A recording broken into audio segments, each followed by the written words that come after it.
Governor Mutua led his Maendeleo Chap Chap brigade in delivering the party's presentation before the BBI steering committee. Key in their submission is the issue of bloated representation, which they believe should be addressed through getting rid of institutions like the Senate. We are proposing the reduction of legislative positions in the National Assembly and devolved assemblies by abolishing the Senate, reserving a constituency for women only in each county on rotational basis, so as to have only 290 elected members of National Assembly instead of the current 347. But that's not enough, as Mutua and his group also wants to be convinced as to why the positions of nominated members of county assemblies should not be scrapped. We get rid of nominated members of county assembly positions so that we have 1,450 MCAs instead of the close to 2,300. Mutua has also added his voice into a proposal to create regional governments, saying they will help have a major role in grassroots development.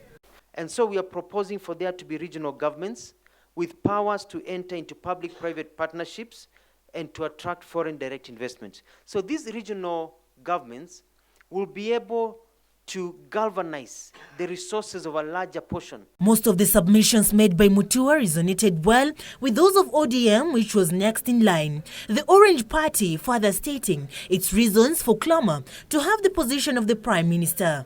We have proposed the Tanzanian model, but we are also alive to the fact that power should be dispersed so that people feel accommodated. We are in a community of 45 ethnic groups. We must be alive to that fact and open up space, especially at the top, for various communities. ODM also wants the Directorate of Criminal Investigations delinked from the National Police Service and have it independent like the FBI in the United States so as to expedite economic and social crimes. They made their submissions at the time the Deliverance Church called for strengthening the opposition through creation of Office of Opposition Leader to be funded by the state. This form of the one losing the election being vanquished is not correct. It's not right. We propose the strengthening of an official opposition leader, complete with state funding to run the office, as well as have a shadow cabinet. A lot of the grand corruption we see in government is because the ruling party and the opposition seems to be together, and therefore checks and balances as expected are lacking. This, according to Mark Karuke-led denomination, will inject the much-needed checks and balances in succeeding regimes. Deputy President William Ruto has in the meantime castigated leaders keen to mobilize political support and popularity through the BBI.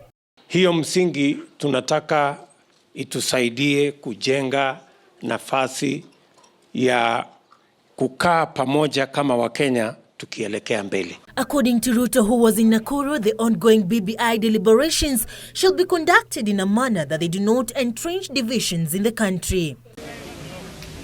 Meanwhile, leaders from the Central Rift Economic Bloc are promising to sustain the push to have equal sharing of resources, with the population size as a major factor.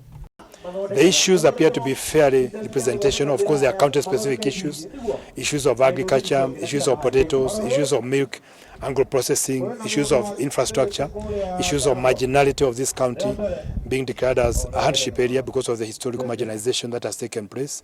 And you continue adjusting depending on the circumstances that are there. Like now, for example, the agricultural sector in the Mount Kenya region is really almost a painful engagement, but you don't want people to walk away from it.